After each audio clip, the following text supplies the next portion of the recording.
விவசாய நரலக் பெயிண்ட்ஸா current price வந்து ₹278 இருக்குது. மற்ற பெயிண்ட் ஸ்டாக்ஸ் கம்பேர் பண்ணும்போது இது ஒன்று வாங்கக்கூடிய விலையில் இருக்குது.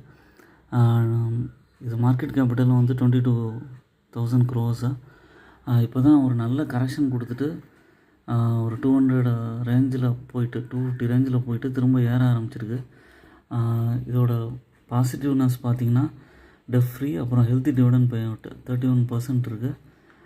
நேராக போய் குவார்ட்டர்லி ரிசல்ட்ஸ் வந்து பார்த்திங்கன்னா ஒரு கன்சிஸ்டண்ட்டாக ஒரு 200 crores ரேஞ்சில் மெயின்டைன் பண்ணிகிட்டு இருக்காங்க. இதோட ஆப்ரேட்டிங் ப்ராஃபிட்டும் நல்லா இருக்குது, நெட் ப்ராஃபிட்டும் நல்லா இருக்குது. அதுக்கப்புறம் வந்து பார்த்திங்கன்னா ஆப்ரேட்டிங் ப்ராஃபிட் வந்து இன்க்ரீஸ் ஆகிருக்கு பாருங்கள், 1000 crores வரைக்கும் இன்க்ரீஸ் ஆகிருக்கு இப்போ ரீசெண்ட் டேஸில். பேலன்ஸ் ஷீட்டும் நல்லா இருக்குது. அதுக்கப்புறம் வந்து பார்த்திங்கன்னா நேராக ஷேர் ஹோல்டிங் பேட்டர்னில் பார்த்திங்கன்னா எஃப்ஐஎஸ் டிஐஎஸ் வந்து நல்ல பர்சன்டேஜ் மெயின்டைன் பண்ணுறாங்க.